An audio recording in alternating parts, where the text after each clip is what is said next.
Good evening, Melbourne, and welcome to Sunday Night Live.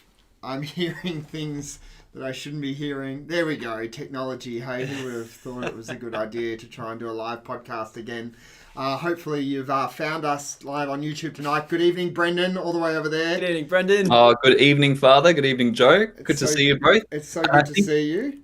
It is lovely to see you and to see you clearly. Look, I reckon that the devil and the spiritual world has something a little bit against this podcast, I got to say, because we always seem to run into just a little bit too much trouble at the start of these podcasts. Hey, do you know what? 25 minutes ago, we were saying to each other, like, why was it going so easily? But then obviously with 10 minutes to go, everything just decided to have a little bit of a panic attack. But anyway, we're going, we're live, and we seem to be streaming live. William on YouTube, there's at least one person in the comments who says good evening. So good evening, William, and thanks for joining us live here from Melbourne. It's always a bit of a challenge on a Sunday night to get everyone together. But how's your week been, Brendan? Another week in lockdown, but I think fruitful and beautiful and very thankful to be alive. I've actually had a chance to listen to some really good podcasts. Okay. There's one particularly it's called from Poco a Poco, from the Franciscan Friars of Renewal. They just recently released a really beautiful podcast about the battle for your heart.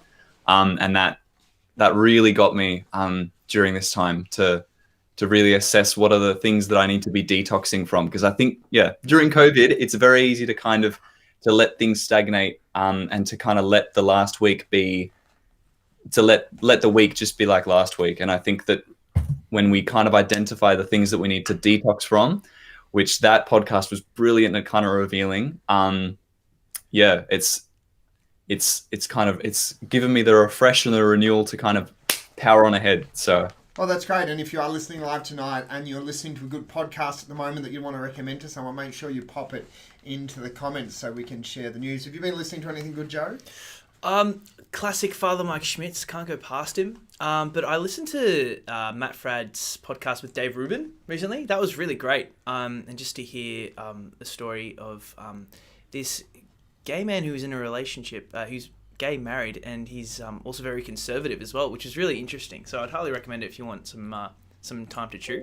So okay, there you go. Matt Fradd and Dave Rubin. Dave Rubin, there you go.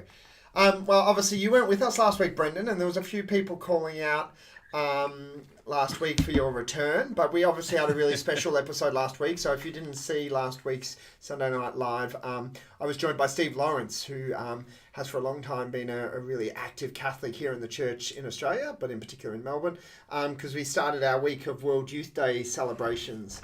And because it was 20 years of World Youth Day Rome, which is where Steve and I first met. And I went as a 16-year-old boy. Some of you probably weren't old enough 20 years ago, or just to even be walking, let alone going on pilgrimage. But 20 years since that, and it was that sort of change in the history of the diocese's involvement with World Youth Day. It was really the first sort of involvement in those kinds of pilgrimages. And so we celebrated that last Sunday evening, and obviously we were really glad to be joined by Cardinal George Pell, who was a big advocate for World Youth Day back then and continues to be today. So we missed you, Brendan. We did. Oh, look, I missed it, but I was tuning in, and I've got to say it was really nice to just kind of actually watch the show. And not have to deal with any of the technological issues. Well, look, I'll admit that was part of it. But really, the hour went quick, and I love it. Getting an insight into the Melbourne Catholic world, and from you're 20. You're going to say history, aren't you? You're going to say from 20 years ago, as if that was such a long time ago. Ancient. Look, I was literally a year old in 2000. So this is, I really, really liked it. And I think that it really kind of made me click and realize man, I'm living in a time right now that people are that I'm going to be talking about in 20 years time. Yeah. And, the Melbourne Catholic scene, what things are happening, where things are going. I went to Panama at the start of last year, and I'm recognizing that I'm going to be talking to young Catholic kids in 20 years time about my experience and why they should be heading off to World Youth Day soul, if that's ever going to happen. In a couple of years' time. Jerry was just popping into the comments that The Crunch is a great podcast, and I think we spoke about that a few podcasts ago now, Brendan, about some great podcasts, but The Crunch is a great one for young people. The older ones of us listen to Catching Foxes, which is sort of an older people's version of The Crunch. But yeah, thanks, Jerry. It's a great podcast as well. Yeah, so Brendan, you went to Panama. Joe, you haven't been to a World Youth Day. I haven't. No, I haven't. Mate, you've both been to ACYF. Yes, indeed. Brendan, for you, is there a difference between World Youth Day and ACYF, or was there? Yeah, it's a good question. I didn't go to ACYF as I've never actually gone as a pilgrim for myself, but the sense is definitely the same. The scale's obviously a little bit smaller for ACYF. I don't know. That's a good question. It's definitely a very similar vibe, like lots of things going on, different workshops, like the structure of it feels the same, which I think is the point with ACYF, is that it is a local version of the same sort of format. I think one of the big differences, though, and we've all done the Camino as well, so I suppose like that as well, there is a sense at World Youth Day that you are even more detached or away from your normal experience. Sometimes ACYF, because it's really just Australians, and we all share the same culture, and it's summertime in Australia at the same time of year, and it's very local, and that's what it's supposed to be, and it's great in that sense. But I think there is something great about actually stepping away and into a different culture, and with people from lots of different cultures, and seeing how faith is practiced around the world, not just in Australia, which is often a really big thing for us, because sometimes we get a little bit sort of insular, and our only experience of the church is what we know here. But one of the great things about attending World Youth Day is that you get to experience the faith in a whole variety of different contexts. Next time, Joe, Lisbon, World Youth Day Lisbon in a couple of years' time. I think I've missed the boat. It's so exciting. You're too old? I think I'm too old. You've moved on? Let us know. No, don't worry, mate. You'll be leading a group. We've got to bring the young ones. It's the next generation. That's right, exactly. That'll be my excuse to experience World Youth Day. Just lead a group. Mate, we're gonna be calling ourselves old by that point. Father Nick, you'll be so next. Okay, calm down now. Careful now, okay? Senior chaplain. Before you go too far there, okay? So has anything else exciting happened in the last week? I obviously was able to celebrate 20 years of World Youth Day. So Thursday night there was a Zoom reunion of pilgrims from World Youth Day 2000. Yeah, how did that go? And also, of course, we celebrate 20 years of Holy Hour, 6:30 Holy Hour at Cathedral on a Thursday night, which was a real fruit of World Youth Day. So there's a real sharing about how great that has been as a gift to the young people of Melbourne, and that lots of other dioceses around the country tried over the last 20 years to get a World Youth Day to get a 6:30 Holy Hour off the ground like that, and has never really been able to make it stick. But it's been something that's borne lots of fruit here in Melbourne. So it was a great week of celebrations for me. What about you guys? Anything else exciting happen? I mean, just on that, whenever I hear the words Holy Hour at St. Patrick's Cathedral, it makes me smile and it makes me miss it. And it makes me, like, anyone who's watching, seriously, please come along. If you're a young adult, come along to 6:30 Holy Hour when it kicks back off again. Yeah. Not this Thursday.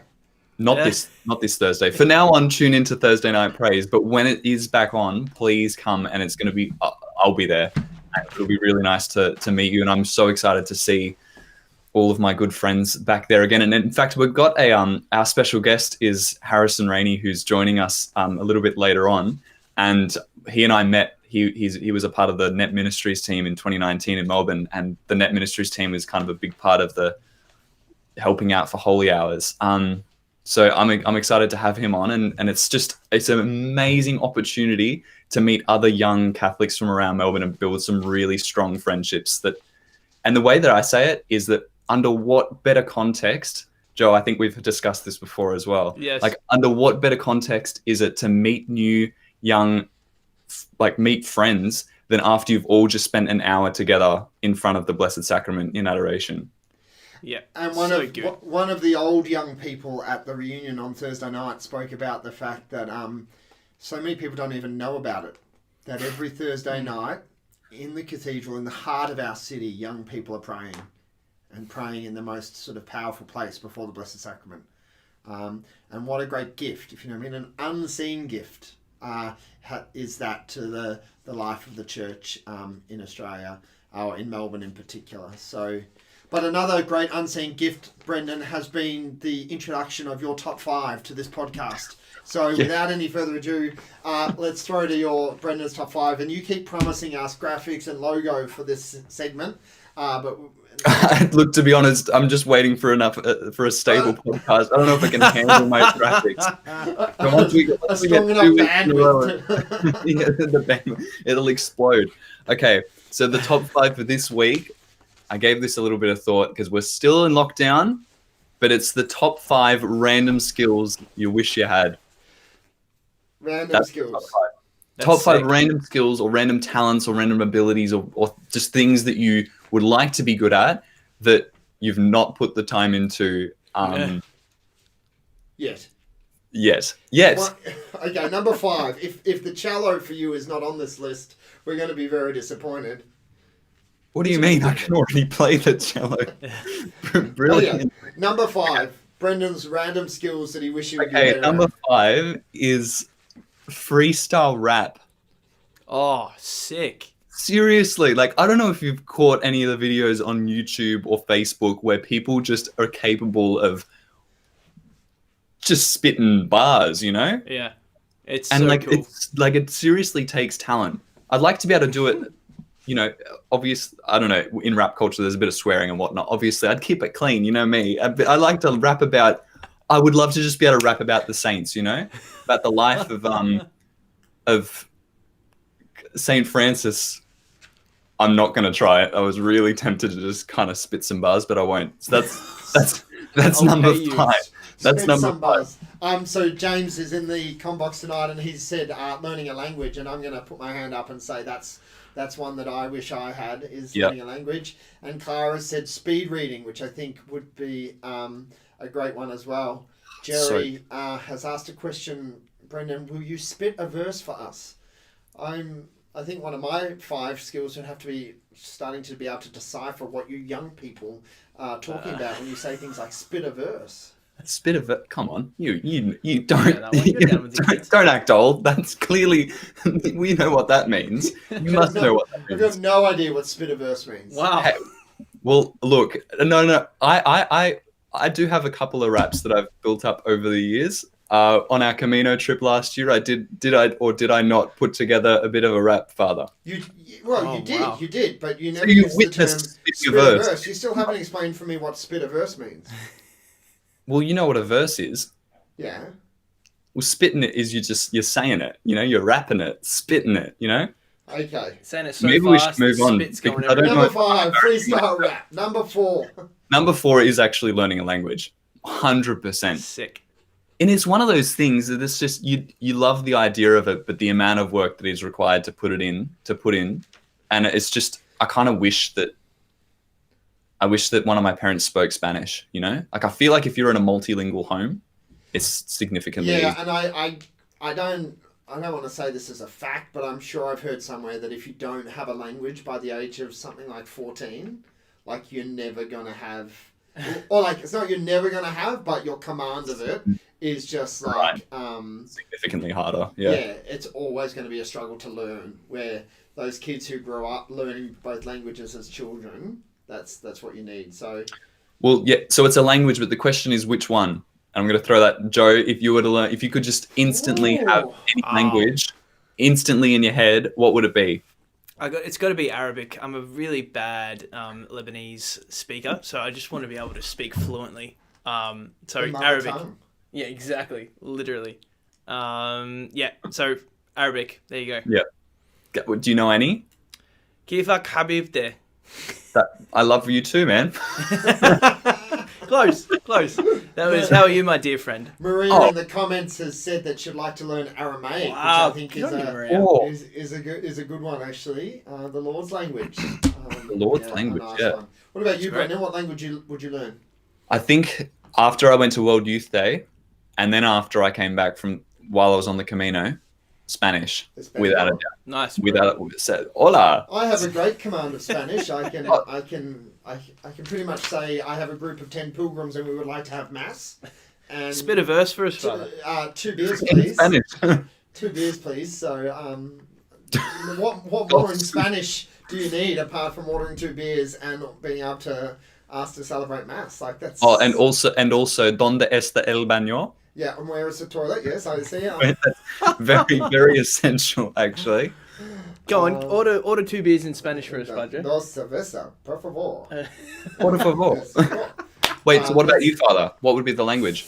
I think it would have to be Spanish as well, I think. Obviously, because being there a few times, pick up a little bit here and there, but always tell myself that before I go back, I'm going to learn it and never do. So, so probably Spanish would have to be it. Okay, so you've got rapping, learning a language. Number three. I think I've miscounted my. Oh, actually, no. Cool. It's I should be better. Every week, and you always it's like top 5. It's not that complicated. No. Number 3 is remembering people's names. Oh, See, good my one. top 3 as well. Oh, like 100%. I wish I could just do it without having to like. Seriously, I need like so many memory tricks to just really capture. But you know what I reckon? I've discussed this before, and I think I hold firm to it. I'm just gonna forget about asking people for their names when I meet them. I'm just skip it, right? Hear me out. Just skip it. Start talking about whatever else you're gonna talk about, and then once you've actually established, like you've spoken about something. No. Don't get me wrong. Once you've established, you've had a conversation, and you can be like, "Oh, hey, I haven't asked for your name," and then you get their name. Because, or else, what happens is you say, "Hey, how are you?" You get their name. Flies out the ear, and then you have to obviously awkwardly ask, sorry, what was your name again? Yeah. No, and it's brutal. There you go. Okay, well, names is on my list. Learning a language is on my list, so we're getting pretty close. Number 2.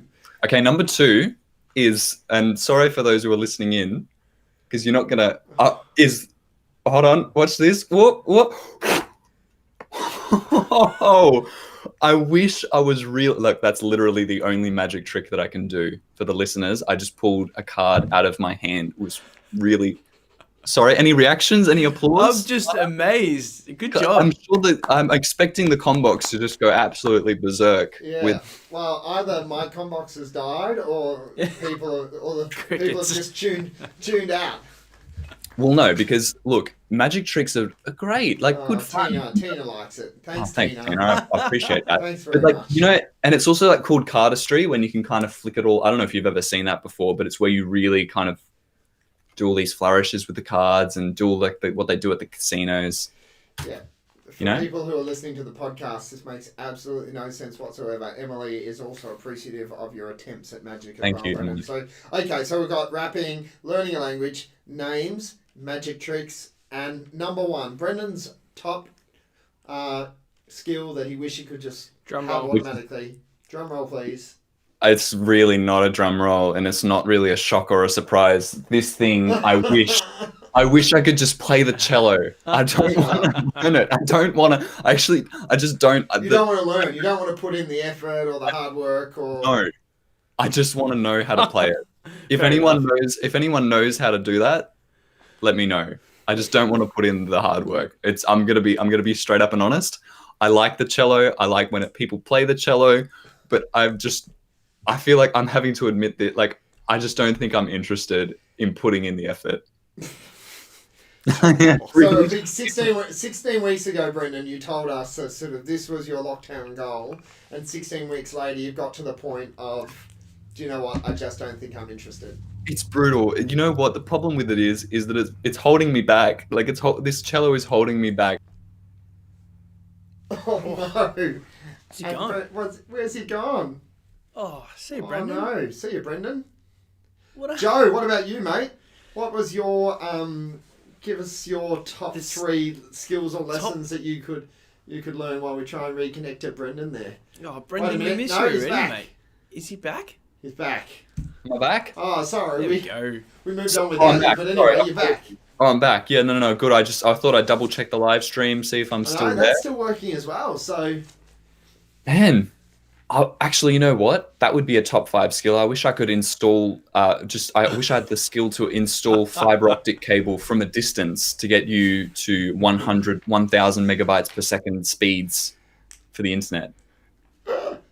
Daniel Belcher, thanks very much, Daniel, for the words of support. Maybe you could come on as a co-host next week, because Brendan's lack of positivity about my internet speed is just, I think maybe a little bit more power of positive thought from you, Brendan, would be very appreciative. Come on, Joe. So, top thing that you could learn or you could gain without having to learn? Without a thought, guitar. Like, I just love to be able to shred.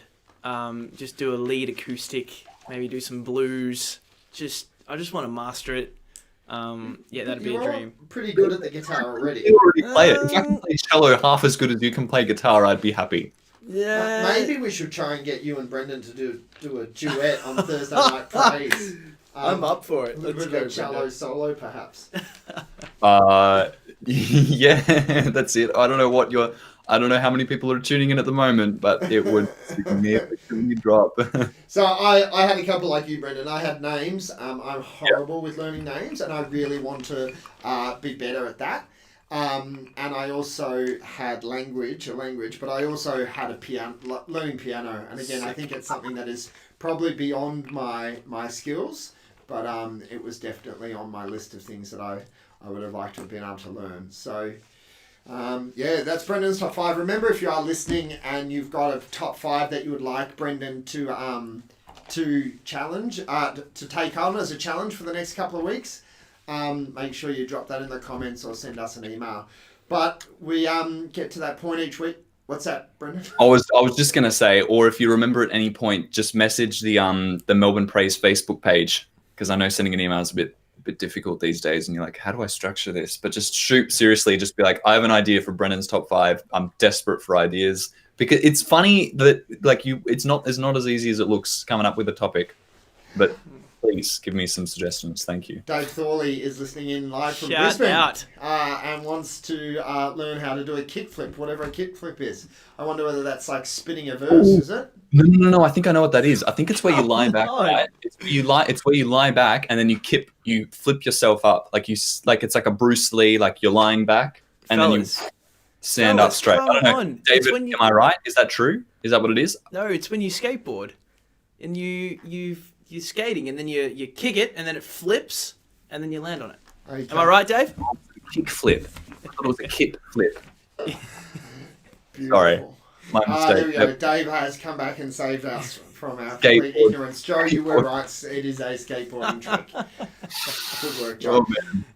We've obviously, it's a Sunday, come and go on again, and many people haven't been able to attend Mass, which is obviously a great source of hardship for young Catholics in particular. But hopefully you found an opportunity to reflect on the gospel. Or to listen to a homily or a reflection on the gospel through the internet. So if you heard a good point from your homily, make sure you pop that in the comment box if you are listening live. But I know, Joe, you had youth group tonight and you had a bit of a look at the gospel from today. Yes, indeed. What did you think of it? Yeah, so I must admit, I came to a Friday night and I was just like, what am I going to speak on? I was thinking like papacy, the keys. But me and Father sat down and we're talking about Peter's declaration of faith and how Jesus gave Peter his identity, and then I spoke a little bit about faith and how Peter basically said, "I have faith in you, Jesus, and I don't care what the world says," and then Jesus gives Peter his identity and just telling him, and I think five key things that youth need to know at this age, especially at such a pivotal time, is they need to know that they're loved, they need to know that they belong, they need to know that they're cared for, they need to feel secure, and they need an identity. And basically, I just told them to have their identity placed in Christ, and to get their worth and their value and their dignity from Him, and not in the things that they do, not in the grades that they have, or not in the I said however many girls are in their direct messages, but to have Christ at the forefront of their identity. So that's what I spoke on. Very youth sort of aimed talk. I'm sure yours was very theological, Father. No, it was close to what I spoke about. No way. Yeah, good. No, not really, actually. Okay. Very different. No, so it was obviously the gospel of Jesus questioning the apostles as to who people say he is. Yes. So I spoke to my very little congregation here today. Lucky enough to have a few people who are able to attend my masses, and we spoke to them about the fact that our Lord, he asks about the crowd, but he very quickly moves on about the crowd. And just like in our own times, there was lots of confusion as to who people in the crowds were saying that Jesus was, and it's the same for us today. There's lots of different people who have different opinions about who Jesus is and what he means for the world. But then Jesus moves directly to asking him that question, sort of, but what about you? Who do you say that I am? And that's a very personal question, and it's St. Peter who pipes up, as you point out. And I suppose the point I added into my little homily that you probably didn't go into with so before the giving him their mission and his mission and identity is the fact that we remember that Peter often stuffs things up. Yeah. And only a few Sundays ago we had the gospel of Peter walking on the water and then taking his eyes off Christ and sinking. And Jesus knows this, yet he still asks him the question. And then we also know that Jesus would have known already that Peter was going to deny him 3 times. Yet he still asks him the question. And so there's this real important message for us that our Lord, who sees everything, he sees our past and he sees our future, yet he continues to challenge us to respond in faith to him. And that this is not always an easy thing to grasp. But we saw in the readings also from St. Paul's letter to the Romans about the wisdom and knowledge of God and how deep that is. And how rich are the depths of God, he tells us. How deep is his wisdom and knowledge. How impossible it is to penetrate his motives and to understand his methods. And of course we know that St. Paul, writing to the Romans, he himself has had this massive conversion. And he himself was a persecutor of the Christians. He was the one who ordered the stoning to death of St. Stephen, the first martyr. So he knows very much that the Lord's motives are not our motives, and the Lord can do amazing things no matter how far we may have fallen or where we have come from. That the Lord can keep doing amazing things with us. And that's what he does with Peter. He knows his brokenness, and he also knows and sees what his mistakes are going to be in the future, but he still says, well, who do you say I am? And Peter responds, you are the Christ. He responds in faith. And from that, as you were saying, Jesus then gives him a new mission. He gives him this remarkable mission to be the leader of the church, and on his expression of faith, the church was built. Which again is that reminder to us that if we're willing to express our own faith in the Lord, and if we're willing to make that courageous step, no matter what's happened in the past and what's going to happen in the future, the Lord is still going to ask us to do something really remarkable with our lives and with our faith. And as you said, it doesn't matter how many girls you have in your your Snapchat message direct box? messages. Direct messages. Your DMs. So I didn't get that into my little homily today from my parishioners. But Brendan, okay, we can't hear a word you're saying, Brendan. Ooh, what's happening there, mate? Technology, hey. Brendan. We had you, and now we've lost you. Oh no, actually, Here we go. He tricked us. I muted myself. Oh yikes! Okay, so sorry, that was on me that time. So all these problems you've been calling about my internet, and you forgot to unmute yourself. It's actually me. No, I was just saying it works both ways. It's for how many guys you have your DMs as well. That's exactly classic. right. That's it. You should start including that in your homilies, Father. You're really connected to you. And flipping a something and spitting the verse. You got the verse and flipping the speaking the truth. You know. Brendan, was there anything from the gospel that sort of stood out for you from that? It was it was actually in the first reading as well, because the first reading I never picked it up, but how it's a reflection and a type or a kind of a foreshadowing of what happens for St. Peter and what he's given. So I don't know if I'm remembering it right, but it's something about like whatever you close will be closed, and I've forgotten how it terms it, but if you go back and read what the first reading was, I thought that was beautiful. And it's just whenever I read these sort of things, for me personally, because I'm a convert to the Catholic faith and I have a lot of good Protestant friends, is just with St. Peter and those words about like giving him the keys to the kingdom and promising him the keys, and what that really means, and how we can see that today. Like, that wasn't just something for 2,000 years ago.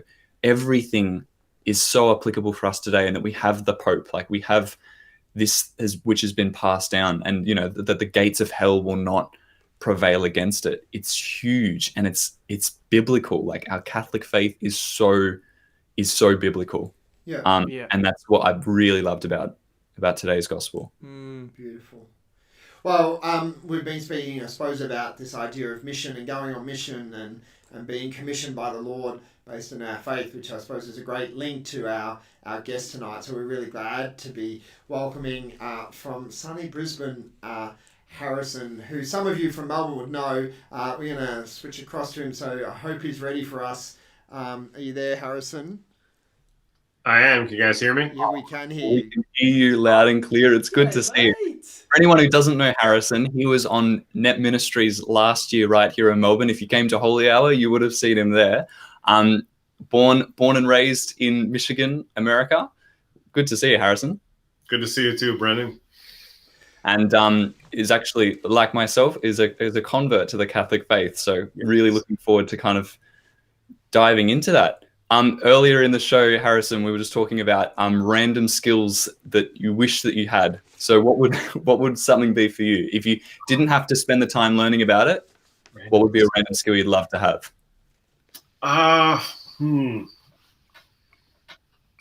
Breakdancing. Being really good at breakdancing. Yes. Wow. There's something that Father Nick has got no idea. Breakdancing. Well, I'm learning a lot tonight. Skateboarding, rap, and breakdancing. It's sort of... I think I heard someone talking about... I obviously went to the seminary way too young at this rate. So. I remember hear someone said something about speed reading. I'm a pretty slow reader, and it would be... Like, I get by well enough, but it would be cool to be a bit faster of a reader, I reckon. So you're up there in Brisbane. We got to know you a bit last year when you were here on the Melbourne Net team. But I suppose, can you go back, because that's not a Bris Vegas accent, and it's not even a Melbourne accent. No. Can you share with us a little bit of your own story for those people who haven't met you before? What brought you to Australia from the far-flung shores of North America? Yeah, so as Brennan said, I did a year of Net Ministries in Melbourne last year. Before that, I'd been studying at university at a small university in Michigan. And over the course of those 4 years, I think I'd been kind of developing a passion for doing some kind of more ministry. Even before I joined the Catholic Church about 3.5 years ago, I had been doing praise and worship with the youth band, or the worship band there, helping out with youth group. And then once I became Catholic, I was heavily involved with the youth ministry there, leading praise and worship, and was part of campus ministry at university as well. So I just kind of I gained that passion over those years, and I did change my major at university a couple times, and eventually I landed on public relations because that's kind of communications businessy-esque, because I thought maybe I will go into marketing or business or something like that. But there was also part of me that I could see myself doing some kind of ministry full time. Like, I'd love to do that, and those kind of skills I would learn in that realm of things. So about halfway through 2018, I had one semester left at university, and a buddy of mine from high school who actually did Net Ministries in Australia in 2017, who ironically was also on the Melbourne team. We randomly met up at this Catholic young adult gathering, and he started telling me about this mission, and it just sounded so cool, like getting to travel around Australia, ministering and evangelizing to young people. And I'd never been to Australia at the time, so I thought it could be a cool opportunity to see a new part of the world there. So I just got really excited about the whole thing. And, within the span of a couple of weeks, really, I reached out to them. I did the application, did the interview, and I was all signed up and ready to go. And then I came to Australia last year and to be on team, and came back again this year to work on staff. So it's been a journey. So just remember, the name of the podcast is Sunday Night Live from Melbourne, and we're on strict lockdown, and you're in the freedom of Brisbane right at the moment. But net missionaries are sent across the country. You all come to Brisbane, and then you get sent around. What did you think of when you got told you were coming to Melbourne? And I suppose after sort of 8 or 9 months living here, what are your memories of Melbourne? Yeah, so I actually was really excited off the cuff, because I'll be honest, I didn't have the best time initially in Brisbane. It's better now for Brisbaneites listening. The heat just got to me, and Brisbane summer is hot and humid and terrible, in my opinion. It still is. But I heard that Melbourne was a lot cooler. So when I heard I was on the Melbourne team, I was excited because I heard it got kind of cold down there. And because my friend Mike was also on the team, so I was like, it's kind of cool. And yeah, lots of really awesome memories from Melbourne last year. Obviously, great community of young adults. It was great to get to know all of you guys through the Thursday night holy hour and the youth group on Friday, Father Nick, that we came to periodically. And yeah, also just really beautiful area. I'm a big, it's funny because Melbourne's obviously very, very big city-ish, and people love the city there. But I am not a city guy at all. But the nature around Melbourne I found absolutely stunning. Like, I went to the Mornington Peninsula. There's this place called Cape Schanck. I think I went there 10 times throughout the year because it was this really beautiful Ireland-esque coastal region. I just loved hiking around. So beautiful area, really awesome people I got to hang out with, and got to see Tasmania for a week as well. It was really Sunday Night Live from Melbourne. Okay, so don't get carried away, because we had Sam Clear on 2 weeks ago, so we've given Tasmania a good run. So I suppose you went on to net staff, but this year's been dramatically different because of COVID. How did you deal? I suppose you've given yourself to a year of mission, or another year of mission, and then the Lord's sort of thrown this international pandemic whilst you're away from your family. Your entire sort of ministry has changed from what you expected.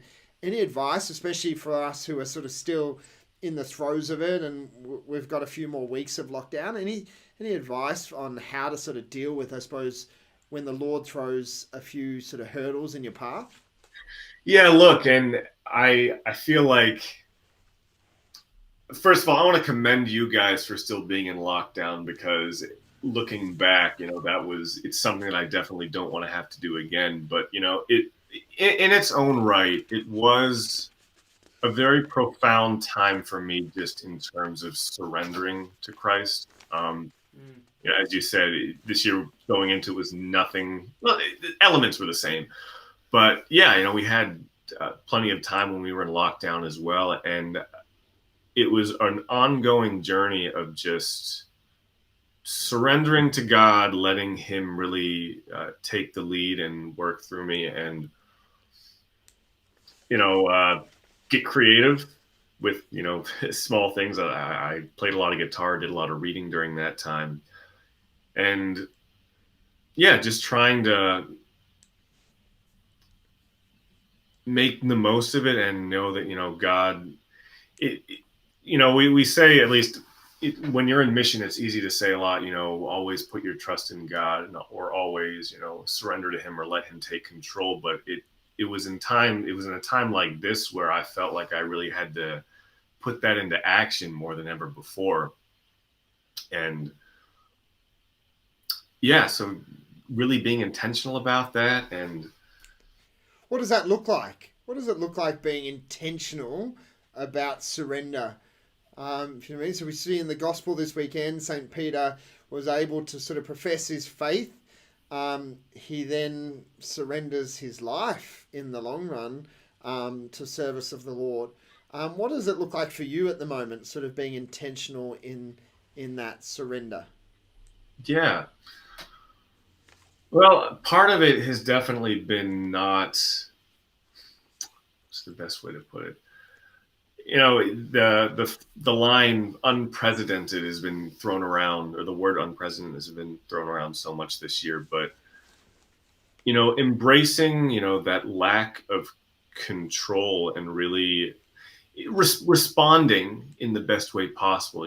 I think there's a wonderful line from my favorite movie of all times, The Fellowship of the Ring, The Lord of the Rings. I have to reference this now because this line I feel like was kind of indirectly referenced throughout the lockdown period, but it's when Gandalf says to Frodo in the Mines of Moria, because Frodo's lamenting about how he wished the ring had never come to him. He wishes none of this had ever happened. And Gandalf just replies by saying, so do all who live to see such times. But that's not for us to decide. What we have to decide is what to do with the time that is given to us. So, trying to really accept that God has given us this time for whatever reason, even if, we don't understand it in the present. And, quite frankly, I'm convinced that there are still things, probably I'll have to look back on and realize, that's what God was doing in my life. And even at this point, I think my prayer life would not be anywhere near as deep as it is or intentional as it is now if I didn't go through a number of the months that I did earlier this year. Yeah. Harrison, so you're a part of Net Ministries, which for anyone who is listening and doesn't know what net stands for, it's not like a net to catch things, but I suppose that's part of the reason why it's called, because you're catching people. But it stands for National Evangelisation Team. Yes. So your objective is to evangelize. During COVID and lockdown, how have you seen through Net Ministries how ministry has kind of gone online?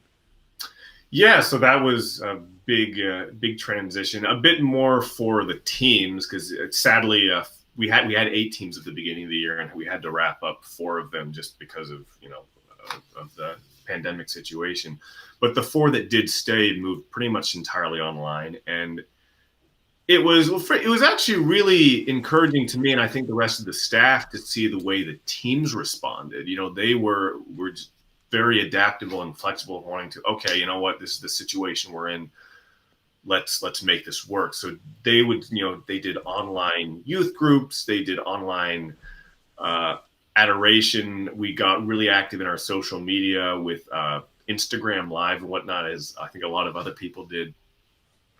So it was really encouraging to see the way they responded that way, but also just hearing the stories that they would tell about some of the other people who felt, who just loved what the net teams were doing in terms of, wanting to stay connected, stay involved, and still have that community building despite lockdown, Mm. Can I take you back, because I haven't read Lord of the Rings, but can you tell me in the end, do Harry and Hermione get together or?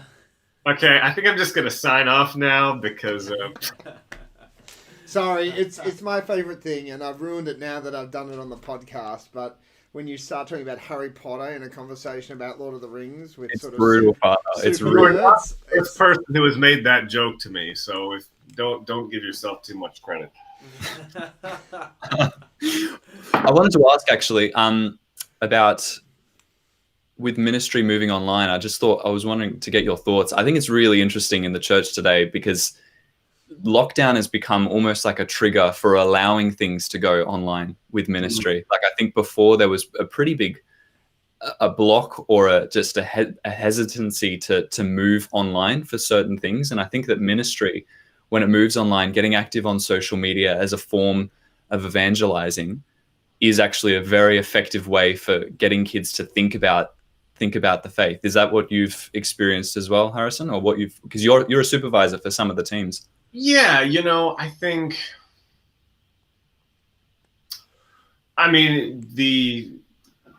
most of me wants to say, I think it is the kind of thing that works better in person, which I'm sure all of you would agree with me on some level. But It definitely allowed,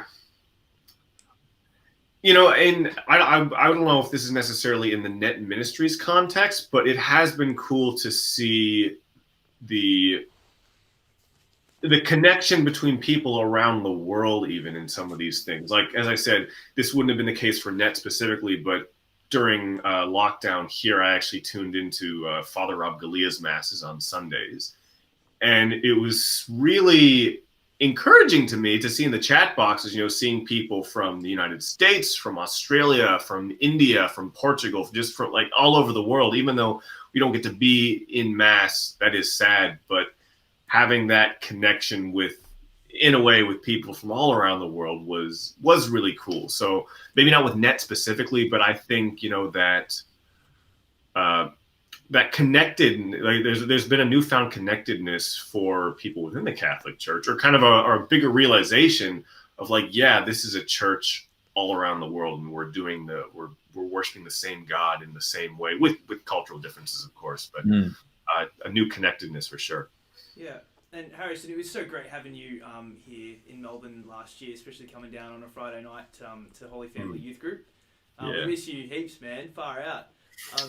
But I remember just the great love that you had for film, and I was wondering, and I love watching you squirm. So can you please tell us your favorite film, and something that you'd recommend to the audience? My favorite film, well, as I just said, The Lord of the Rings, all three of those movies have pretty much always been my favorite movies since I saw them back when I was about 8 years old.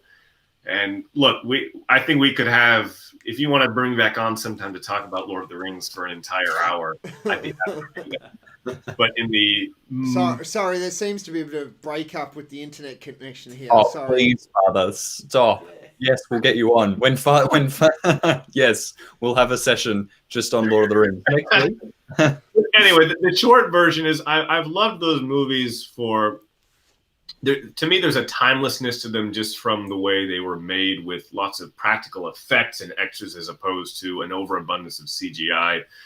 Also, just being a big fan of fantasy.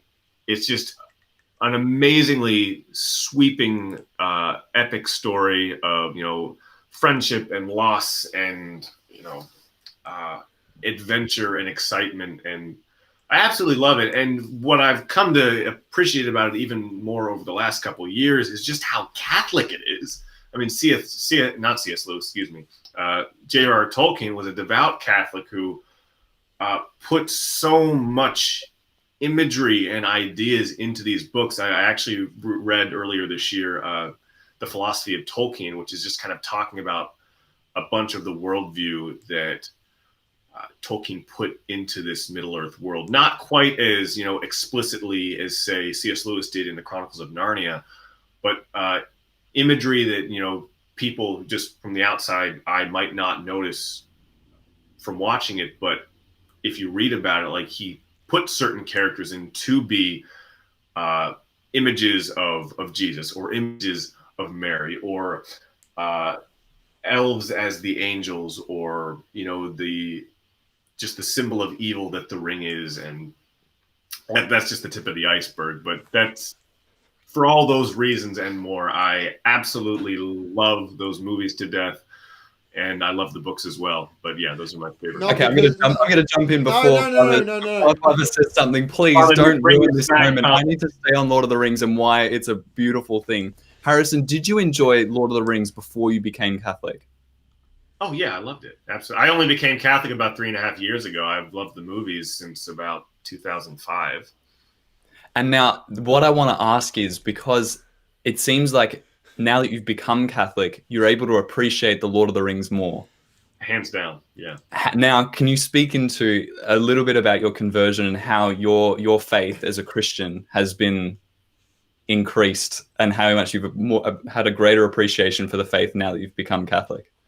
Yeah, sure. So about 3.5 to 4. So none of my family grew up Catholic. We all grew up Christian. But over the course of a number of years, some of my family converted.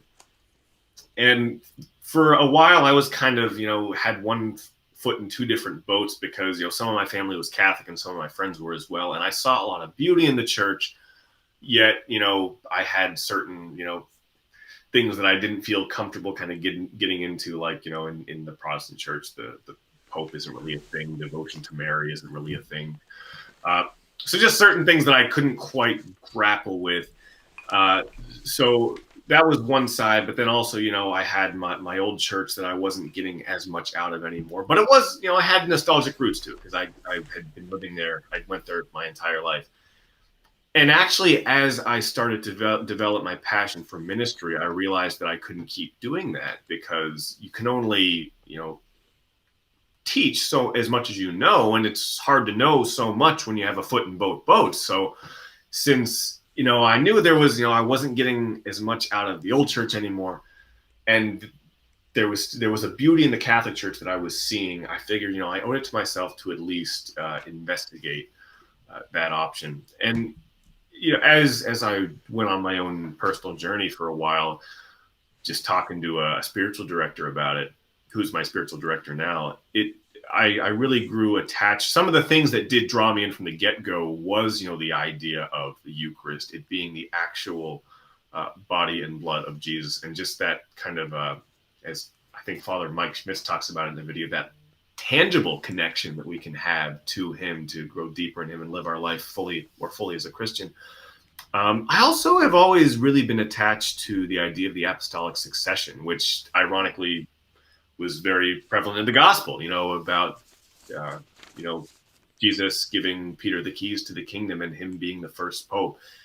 And yeah, that idea of it being the original church, the historical church that, just has been gone down through generation to pope, to bishop, and all those different people. I found that really profound, especially amidst a world where there are so many different denominations with their own different theologies or teachings here and there. But the Catholic Church has, stood the test of time, and that was really profound to me then, and still is. And actually, over the last year and a half, I think devotion to Mary was something that I struggled with the most. It's been really, I think, getting to live with Catholics completely last year and minister to them basically full time, and this year as well. I've seen, the beauty in Marian devotion, and yeah, having that amazing someone like Mary is to be praying for you and asking her for prayer has been a really amazing thing as well. So that's a couple of the reasons. Harrison, Clara's listening live tonight, and she just wanted to see whether you've been involved, I suppose, in ministry in Australia and in America. Is there anything that we can learn here in Australia that you've seen sort of that's working really well in the American context? And she's sort of particularly in the universities, but anywhere, I suppose, really. Well, that's a good question. If I'm being honest, I didn't do... I had been Catholic for about a year before coming to Australia. I hadn't been super active within the church because I actually went to a Lutheran university. Something that's I think is kind of cool is, I had a kind of a Presbyterian upbringing, and I went to a Lutheran university for 4 years, and now I'm Catholic. But so anyway, the reality is, because I was a full-time student there, I didn't spend a lot of time in the Catholic ministry side of things. I honestly am kind of curious to go back home to see what things are looking like right now and how things can proceed in a positive way. So sorry, that's not really an answer, Claire, but that's that's kind of the best one I have at this time. Beautiful. We're almost out of time, so just really quickly, we've asked all of our guests this over the last 16 or 17 weeks. Was there something that you learned about yourself in lockdown, and now that you're out of lockdown, that you've sort of really sort of applied to your life sort of now? Something that sort of the solitude and the sort of quiet time of lockdown taught you? It's, as I mentioned earlier, I've definitely grown deeper in my prayer life. I also feel like over the course of this year, God has just kind of been stripping things back in my life that I've, maybe been idolizing too much or holding on to more than I should. And I like looking back to the beginning of the year to where I am now, I just feel a lot more, I feel like at peace to the unknown. And I say that because there's still going to be a heck of a lot of unknown for me in the coming months and the next year, and obviously for everyone as well. But, I feel a lot more peaceful about it now than I feel like I might have back at the beginning of the year. So that's been a good journey, which I'm sure I'm going to continue to go on for many years, probably the rest of my life, really. But this year has definitely been a milestone in that journey, I reckon. Beautiful. Any advice really quickly for a young person who might be considering doing net next year or at some point in the future? Yeah, so I'm glad you mentioned that, because one of the big leaps of trust that the staff has been doing has had this year is trying to recruit for next year, because with the borders potentially not being open, it's just harder to recruit, and not being able to go on retreats because we can't really travel around Australia right now.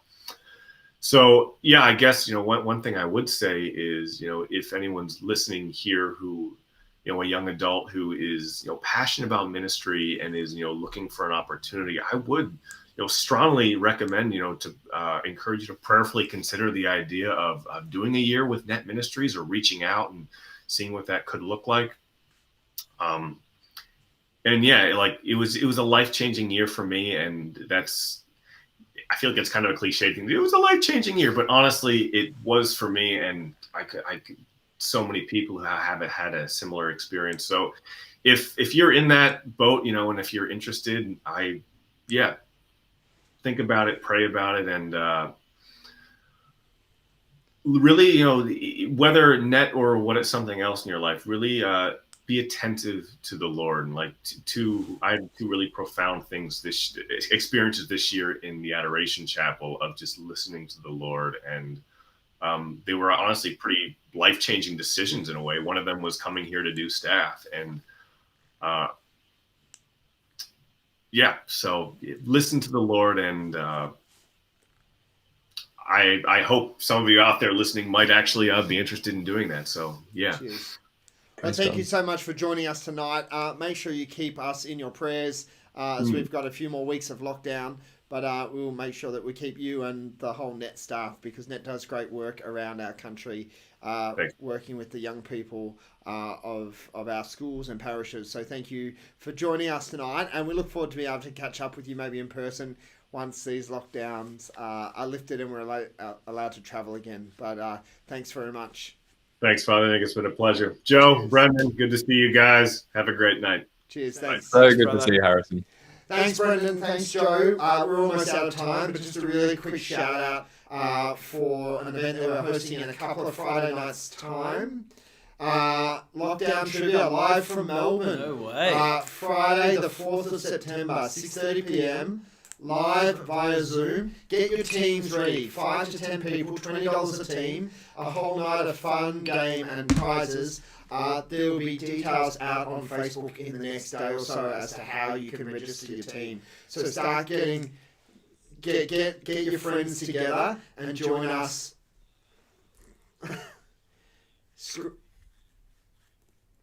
It's going to be great. A great night and a really good opportunity for us to, as young Catholics here in Melbourne in particular, catch up with each other through the wonders of Zoom. So really encourage you to get a team together for that. If you haven't already, you can find the podcast on Google Podcasts and Apple Podcasts at melbournepraise.podbean.com.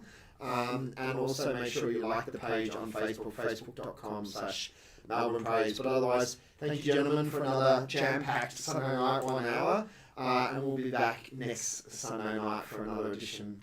But until then, God bless. God bless you, Father. Good to see you. Good to see you, Joe. Good to see you too, brother. Cheers. God bless.